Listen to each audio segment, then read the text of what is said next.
बेटी की सतरंगी शादी। मालिक, बहुत रात हो गई है। अभी तक मनीषा बिटिया दफ्तर से घर नहीं आई। अरे डोंट वरी रामू, आ जाएगी। समझदार और पढ़ी लिखी लड़की है, ऊपर से अपने फौजी बाप की तरफ बहादुर भी है। तुम जाकर खाना लगाओ रामू, वो आती ही होगी। जी मालिक। मनीषा मनोहर की इकलौती बेटी थी। मनीषा की माँ का उसके बचपन में ही स्वर्गवास होने और मनोहर के फौजी होने के कारण मनोहर ने अपनी बेटी को बिल्कुल लड़कों के जैसा ही पाला था। उस दिन देर रात को मनीषा का इंतजार करते हुए मनोहर और उसका नौकर रामू बात कर ही रहे थे कि मनीषा अपनी कार में ऑफिस से घर आती है। अरे रामू काका, बड़ी भूख लग रही है, जल्दी से खाना लगा दो। और कल मेरे कुछ खास क्लाइंट्स घर पर लंच के लिए भी आ रहे हैं, तो कुछ अच्छा सा बना देना। और बताओ मनीषा बेटा, ऑफिस का काम कैसा चल रहा है? एकदम जबरदस्त चल रहा है पापा। इनफैक्ट कल की प्रेजेंटेशन में तो मैंने 2 करोड़ की डील फाइनल कर दी और अगले हफ्ते हमारी कंपनी नया प्रोडक्ट लॉन्च करने वाली है। पता है पापा, मुझे इसका हेड बनाया जा रहा है। अरे वो ये हुई ना मेरी शेर बेटे वाली बात। वेरी गुड बेटा। रामू उस घर में पिछले 28 साल से नौकरी कर रहा था, तो वो घर के सदस्य जैसा ही था। रामू मनीषा को चिढ़ाते हुए कहता है, मनीषा बिटिया, आप कल बाजार से थोड़ी सब्जियां लेकर आओगी? कल तो आपके दफ्तर की छुट्टी भी है। काका, मैं आपको अपना मोबाइल दे देती हूँ, आप ऑनलाइन सब्जियाँ मंगवा लेना, मैं पेमेंट कर दूंगी। वो क्या है कि मुझे घर के कामों से थोड़ी एलर्जी है। ठीक है बिटिया। 2 हफ्ते बाद मनोहर को उसके दोस्त किशन का फोन आता है। अरे मनोहर, हमारी मनीषा बेटी के लिए एक बहुत अच्छा रिश्ता आया है। लड़का इंजीनियर है दुबई में। तू कहे तो बात आगे बढ़ाऊं?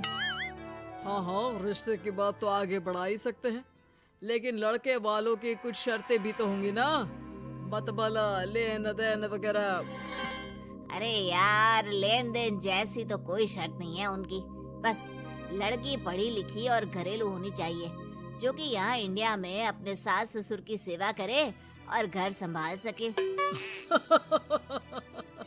अरे यार किशन, तू तो मनीषा को जानता ही है, पढ़ी लिखी और जिम्मेदार तो है वो, लेकिन घर के नहीं बाहर के कामों में मुझे नहीं लगता कि वो मानेगी। लेकिन फिर भी मैं उसे पूछ के बताता हूँ तुझे। मनोहर अपनी बेटी से उसके लिए आए रिश्ते की बात करता है और उसे लड़के वालों की शर्त के बारे में भी बताता है, जिस पर मनीषा कहती है, पापा आप तो जानते हैं ना कि मुझे घर के कामों में कोई इंटरेस्ट नहीं है और आपने मुझे पढ़ा लिखा के अपने पैरों पे खड़ा होना सिखाया। क्या इस दिन के लिए कि एक दिन मैं शादी करके किसी का घर संभालूं? ना, मुझे नहीं करनी शादी वादी, आप मना कर दो उन्हें। इतना कहकर मनीषा घर से बाहर चली जाती है। रास्ते में उसे उसकी फ्रेंड का फोन आता है, जो उसे बाकी फ्रेंड्स के साथ एक रेस्टोरेंट में बुलाती है। मनीषा जाना तो नहीं चाहती थी, लेकिन उस रिश्ते की बात से हुए खराब मूड को बदलने के लिए वो चली जाती है। मनीषा और उसके दोस्त एक टेबल पर बैठे होते हैं कि उसकी नजर उसी रेस्टोरेंट में गिटार बजा रहे एक लड़के पर पड़ती है, जो मनीषा की फेवरेट धुन बजा रहा होता है। मनीषा झट से सारी बातें भूलकर उस गिटार की धुन में खो जाती है। थोड़ी देर बाद सब उस लड़के की परफॉर्मेंस पर तालियां बजाते हैं, तो मनीषा भी स्माइल करके तालियां बजाने लगती है।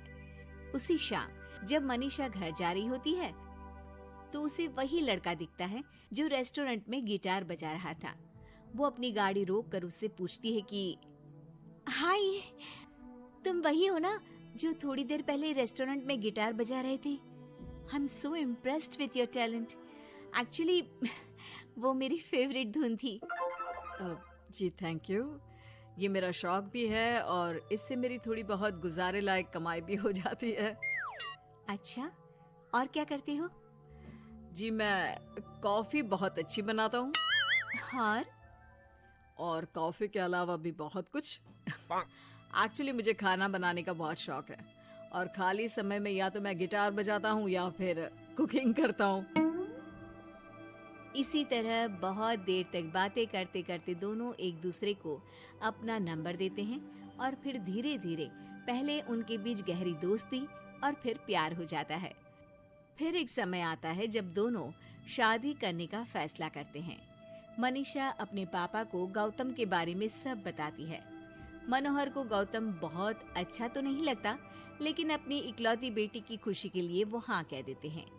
दोनों की शादी हो जाती है। और एक दिन, अरे गौतम बेटा, क्या बात है, बहू रानी तो आते ही दफ्तर जाने लगी। सुबह जाती है, देर रात को आती है, और तू घर पे रहता है, तो घर भी तुझे ही तो संभालना पड़ता होगा ना अभी। जी आंटी जी, वो मेरा काम कुछ कम ही चल रहा है और घर चलाने के लिए किसी को तो दफ्तर जाना ही पड़ेगा ना, तो मनीषा ही चली जाती है और मैं घर पे रहकर सारा दिन करूँगा क्या, तो घर ही संभाल लेता हूँ। हाँ बेटा, कह तो तू सही रहा है, लेकिन समाज को क्या कहेगा? समाज के भी कुछ नियम कायदे होते हैं, लेकिन यहाँ तो उल्टी ही गंगा बह रही है। अच्छा, मैं तो चलती हूँ बेटा। रात को मनीषा घर आती है तो गौतम उसे कहता है कि सुनो, आज हरलिन आंटी आई थी, कह रही थी कि आसपास के लोग बातें बनाने लगे हैं कि तुम मर्दों की तरह काम पे जाती हो और मैं औरतों की तरह घर संभाल रहा हूँ। हाँ, पर तुम तो जानती ही हो ना कि मैं शादी से पहले से जॉब कर रही हूँ, तो फिर अब अचानक से मैं खुद को कैसे बदलूं?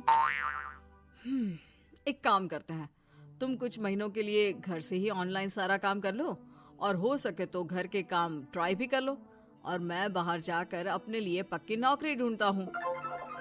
मनीषा मान जाती है और फिर शुरू होती है उनकी नई दिनचर्या। ये लो गौतम, तुम्हारा नाश्ता, चाय और टोस्ट। ये टोस्ट है या किसी नक्शे का काला प्रिंट आउट? अरे मेरी माँ, चाय में चीनी डालते हैं, नमक नहीं। ठीक है, मैं क्या करूं? चीनी और नमक एक जैसे ही तो दिखते हैं ना। तुम्हें खाना है तो खाओ, वरना ऐसे ही जाओ। अच्छा, तो तुम्हारी क्वालिफिकेशंस क्या है? क्या काम आता है तुम्हें? जी, मैंने वैसे तो बीकॉम किया है, लेकिन काम का कोई एक्सपीरियंस नहीं है। एक्चुअली मेरे पेरेंट्स ने ज़बरदस्ती मुझे ये डिग्री करवा दी थी। मुझे तो गिटार बजाना ही पसंद है सर। ठीक है मिस्टर गौतम, जब हमारी कंपनी को किसी गिटार परफॉर्मेंस की ज़रूरत होगी तब आपको बुला लिया जाएगा।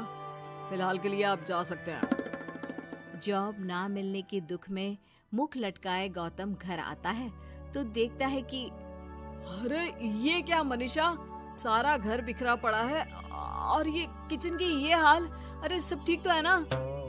सब ठीक है गौतम, बस मुझे भूख लगी थी तो सोचा कुछ बना के खा लूं, लेकिन मुझे कोई सामान मिल ही नहीं रहा था और फिर पता चला कि गैस भी खत्म हो गई है और मुझे सिलेंडर बदलना नहीं आता। अच्छा, क्यों ना हम बाहर से ही खाना मंगवा ले? हाँ, अच्छा ये तो बताओ, तुम इतने उदास क्यों लग रहे हो? अरे क्या बताऊं, मुझे नौकरी नहीं मिली, लगता भी नहीं कि मिलेगी कभी। दोनों उदास होकर एक दूसरे की तरफ देखते हैं, फिर थोड़ी देर बाद हंस पड़ते हैं। मुझे लगता है हमें वही काम करना चाहिए जो हमें अच्छे से आता है। कल से मैं ही ऑफिस जाया करूंगी और मैं हमारा ये प्यारा सा घर संभालूंगा।